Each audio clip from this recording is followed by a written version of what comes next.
আসসালামু আলাইকুম। দেখতে দেখতে চলে আসলো রমজান মাস, তাই আমিও রমজান মাসের কিছু কাজ আগে থেকে গুছিয়ে নিচ্ছি। হ্যালো ভিউয়ার্স, তোমরা সবাই কেমন আছো? আলহামদুলিল্লাহ আমি ভালো আছি। নতুন একটা ভিডিও নিয়ে আবারও চলে আসলাম তোমাদের মাঝে। রমজান মাসে তো অন্য দিনের তুলনা কাজের প্রেশারটা একটু বেশি থাকে, সব কিছু টাইমলিভাবে করতে হয়, তাই আমি আগে থেকেই সব কিছু গুছিয়ে রাখলাম। এজন্য ভাবলাম তোমাদের সাথে একটু শেয়ার করি।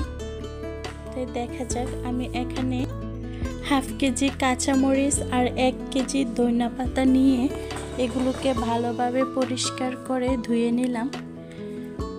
ধুয়ে একটি পরিষ্কার কাপড় বিছিয়ে এগুলোর উপর ছড়িয়ে দিলাম, যেন এটার যে এক্সট্রা পানিগুলো আছে এগুলো শুকিয়ে যায়। আর এদিকে আমি 2 কেজি শসা ভালোভাবে ধুয়ে নিচ্ছি। অন্যান্য আরব দেশে দেখা যায় রমজান মাসে সব কিছুর দাম কমিয়ে দেয়, আর আমাদের বাংলাদেশে রমজান মাসে সব কিছুর দাম বাড়িয়ে দেয়।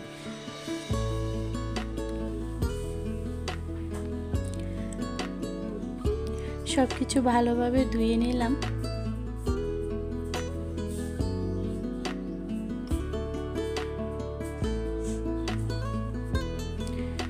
ধুয়ে সব কিছু পানিগুলো শুকিয়ে একদম পানিটা শুকিয়ে নিলাম। নিয়ে ভালোভাবে ধনেপাতা আর কিছু কাঁচামরিচ কুচি করে নিলাম, আর কিছু আস্ত রেখে দিলাম। আর এদিকে আমি একটা বক্সের ভিতর টিস্যু দিয়ে নিয়েছি। টিস্যুটা দিয়ে তারপর ধনেপাতাগুলো দিয়ে দিলাম। অবশ্যই টিস্যু দিতে হবে, না হলে নষ্ট হয়ে যাবে। পরিষ্কার সুতি কাপড় দিয়েও এই কাজটা করা যায়, তবে আমার কাছে টিস্যুটাই বেস্ট মনে হয়েছে, তাই টিস্যু দিয়ে করে নিলাম। সুতি কাপড় দিয়েও করতে পারেন, সমস্যা নাই। থাক থাক করে সবগুলো পাতা আমি দিয়ে দিলাম। দিয়ে উপরে ভালোভাবে আবার টিস্যু দিয়ে দিলাম। উপরের টিস্যুটা একটু ভারী হবে।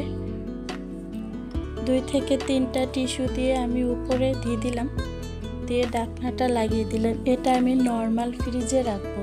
এভাবে নর্মাল ফ্রিজে কমপক্ষে 10-15 দিন থাকবে, এটা কিছু হবে না। কাঁচামরিচগুলোও সেমভাবে রেখে দিলাম। টিস্যু নিচে টিস্যু দিয়ে আবার উপরে টিস্যু দিয়ে দিলাম।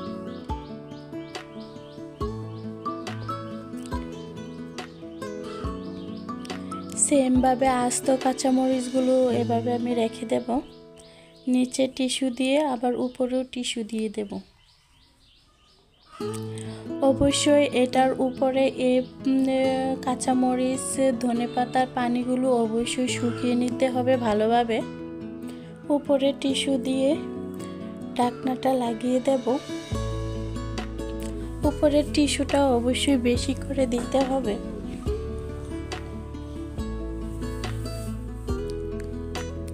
আর এদিকে আমি শসাগুলো রেখে দেব। শসাগুলো ধুয়ে ভালোভাবে পানিটা ঝরিয়ে নিলাম। পরিষ্কার একটা তাওয়াল দিয়ে শসাগুলোকে মুছে নিয়েছি আমি।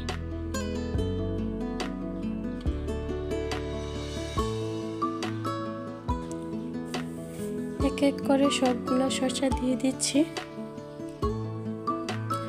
আমার এই বক্সের মধ্যে সবগুলো শসা জায়গা হয়নি বলে আমি আরেকটা পদ্ধতি ব্যবহার করছি।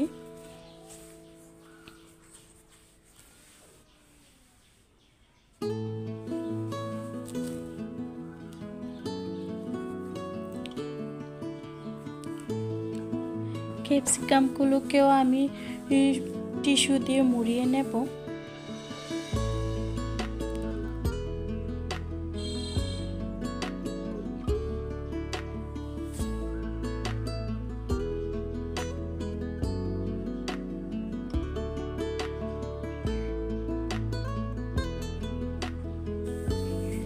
কিছু লেবু নিয়ে নিয়েছি, এগুলো আমি টিস্যু দিয়ে মুড়িয়ে নেব।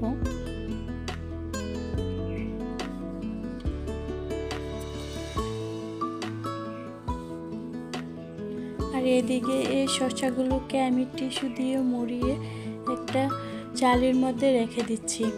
এগুলো আমি নর্মাল ফ্রিজে রাখবো। এর সবগুলো উপকরণ আমি নর্মাল ফ্রিজে রেখে দেব। এগুলো এভাবে রাখলে 10 থেকে 15 দিন একদম টাটকা থাকবে, কিছুই হবে না। রেখে দেব নর্মাল ফ্রিজে।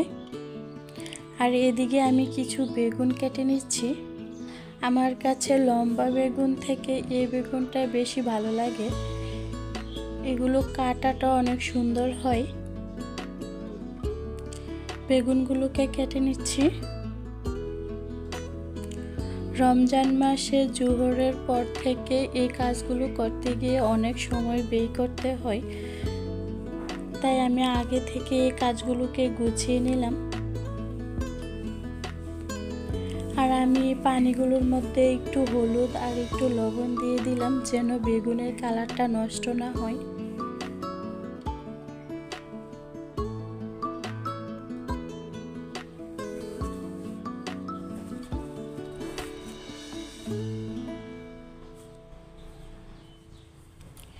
বেশি বাড়িও না বেশি পাতলাও না, এই সাইজটা করে নিচ্ছি আমি।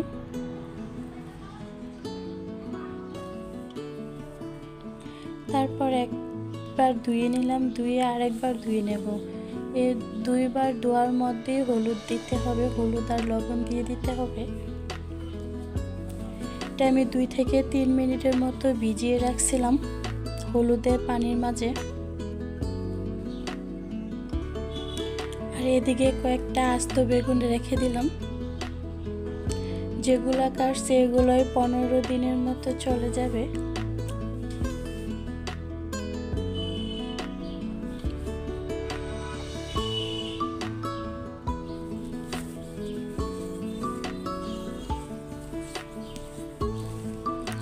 দুই 3 মিনিট পর আমি সবগুলো বেগুন ধুয়ে আবার একটা কাপড় বিছিয়ে, একটা সুতি কাপড় বিছিয়ে এগুলোকে আবার ছড়িয়ে দিলাম, যেন বেগুনের গায়ে যে এক্সট্রা পানি আছে এটা বের হয়ে যায়, পানিটা শুকিয়ে যায়। দিয়ে আমি একটু ফ্যানটা ছেড়ে দিয়েছি। ফ্যানের নিচে এগুলোকে 5-6 মিনিটের রাখার পরেই দেখি বেগুনের পানিটা শুকিয়ে গেছে।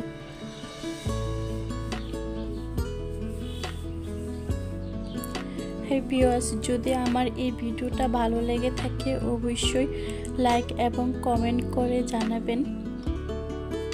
আর আমার এই চ্যানেলটা যদি আপনাদের কাছে নতুন হয়ে থাকে প্লিজ চ্যানেলটাকে সাবস্ক্রাইব করে দিয়েন। আর এইদিকে আমি 1.5 কেজির মতো পেঁয়াজ নিয়ে নিয়েছি, এগুলোকে একটু পানিতে ভিজিয়ে দেব। পেঁয়াজগুলো এত একটা সুন্দর পড়েনি, দেখে আনতে পারিনি, তাই পানিতে ভিজিয়ে রাখছি যেন নরম হয়, একটু ছিলতে সুবিধা হবে। আর আমি এই প্যাকেটিং করাগুলোকে আমি ফ্রিজে রেখে দিলাম, নর্মাল ফ্রিজে। পেঁয়াজগুলো ছিলিয়ে নিলাম। এদিকে বেগুনগুলো শুকিয়ে গেছে।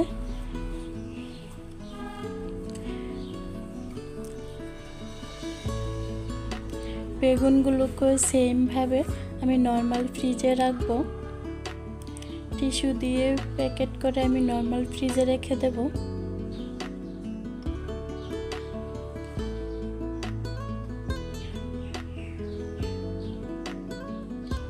দেখেন একটা বেগুনও কালো হয়নি, এগুলোর কালারটা একদম সেম রয়ে গেছে।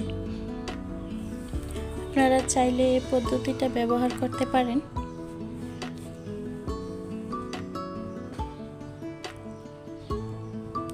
এক এক করে সবগুলো বেগুন আমি বক্সের ভিতর রেখে দিচ্ছি।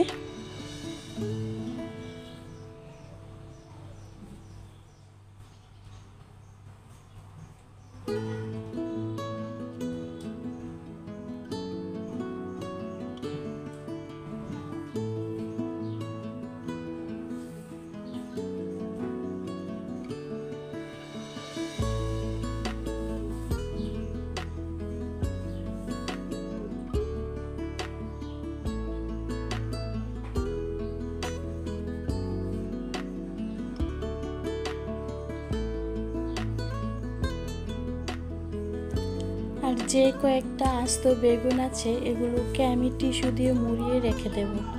পেঁয়াজগুলোকে রেখে দিচ্ছি একটা বক্সের ভিতর। পেঁয়াজটা ডিপ ফ্রিজে রাখবো। একটু হালকা বরফ হওয়ার পর আমি বক্সটাকে জাকিয়ে নেব, তাহলে পেঁয়াজগুলো বের করতে একদম সুবিধা হবে, একটার সাথে একটা লাগবে না। আপনারাও এই কাজটা করতে পারেন। একটু হালকা বরফ হওয়ার পর বক্সটাকে জাকিয়ে নেবেন, নেওয়ার পর দেখবেন একটার সাথে একটা লাগেনি। তারপর যখন যতটুকু প্রয়োজন অতটুকু আপনি নিয়ে নিতে পারবেন। আমি বেগুনটা নর্মাল ফ্রিজে রেখে দিচ্ছি আর পেঁয়াজগুলোকে ডিপ ফ্রিজে রেখে দিচ্ছি। আর এদিকে আমি 2 রকমের বুট 2-3 ঘন্টার মতো ভিজিয়ে রাখছিলাম।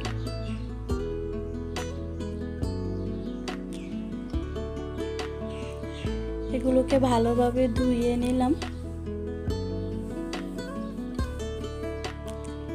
ধুয়ে একটা প্রেসার কুকারে বসিয়ে দিলাম। পরিমাণ মতো পানি দিয়ে প্রেসার কুকারে বসিয়ে দেব।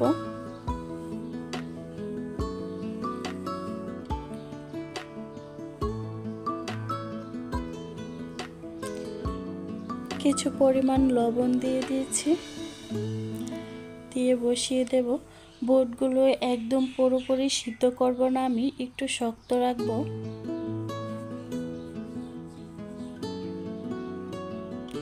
আমি বুটের সাথে কোনো রকম আলু এখানে দেইনি। আমি যখন বুটগুলো ভাজবো তখন ছোট ছোট টুকরো করে আলু দেব।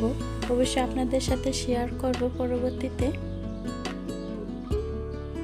একটা বক্সে করে আমি ডিপ ফ্রিজে রেখে দেব। সেমভাবে পেঁয়াজগুলোর মতো বুটগুলোকেও দেখেন আমার পেঁয়াজটা হয়ে গেছে, আধা ঘন্টা রাখছি, তারপর আমি এভাবে জাকিয়ে রেখে দিলাম। এতে করে একটার সাথে একটা পেঁয়াজ আলাদা হয়ে গেছে। বুটগুলো সেমভাবে একটু শক্ত হওয়ার পর বরফ হওয়ার পর জাকিয়ে নেবেন, দেখবেন একটার সাথে একটা লাগবে না। এতে আপনাদের যেতটুকু পরিমাণ নেওয়ার অতটুকু নিতে পারবেন, কোনো সমস্যা হবে না। আর এদিকে আমি আগে থেকে ব্লেন্ডার করা আদা রসুন নামিয়ে রাখছিলাম অনেক আগে। এগুলোকে নামিয়ে আমি একটা ডিশের মধ্যে ছড়িয়ে দিচ্ছি। ইফতারের বেশিরভাগ সময় আদা রসুনের ঝামেলাটা বুক করতে হয়, মনে থাকে না এটা নামানোর জন্য, তখন অনেকক্ষণ অপেক্ষা করতে হয় গলার জন্য। তাই আমি একটা ডিশের মধ্যে দিয়ে একটা চাকুর সাহায্যে এটাকে র্যাক করে নিলাম। কুচি কুচি করে একটা টুকরো শেপ দিয়ে ডিপ ফ্রিজে রেখে দেব। এটা যখন হালকা একটু শক্ত হয়ে আসবে তখন উঠিয়ে একটা বক্সের ভিতর রেখে দেব। সেমভাবে রসুনটাকেও করে নিচ্ছি।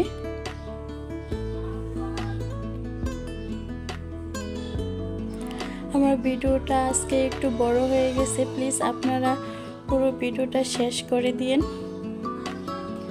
সেমভাবে রসুনটাকে রেখে দিচ্ছি। দেখেন একটু শক্ত হওয়ার পর এগুলো একদম সুন্দরভাবে উঠে আসছে। তখন আপনাদের যতটুকু পরিমাণ অতটুকু ব্যবহার করতে পারবেন, নামিয়ে নিতে পারবেন, কোনো সমস্যা হবে না।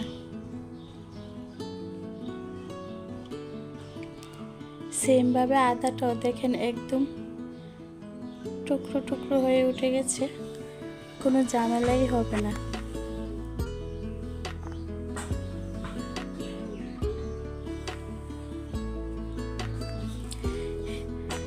হে এভরিওয়ান, যদি আমার ভিডিওটা আপনাদের কাছে ভালো লাগে থাকে অবশ্যই প্লিজ লাইক এবং কমেন্ট করে দিবেন, এবং চ্যানেলটি নতুন হয়ে থাকলে সাবস্ক্রাইব করে দিন।